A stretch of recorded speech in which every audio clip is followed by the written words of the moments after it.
Kecang ngerti.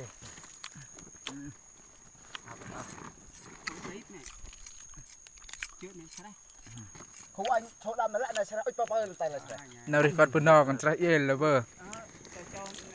Anh tôi nhìn tao là Chụp dê luôn đấy ha. tao lại này Anh đây cứ bảo. tầm trăng tao Nào đi con bún nọ là ăn trái yên ai là kết quả hôm nay.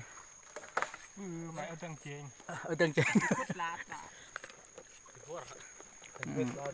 Game clay mình của hỏi bớt tí. Kho tần. tay kia ở bên khu phơm cái này Cút ngắn một bò.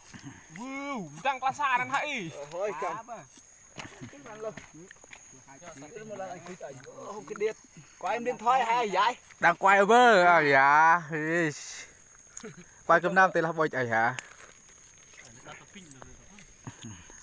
Anh sợ cho tao giờ anh có tông từ hè. Một cái link hết. Đây luôn. Ô, cái gì ỏng mắt sồ.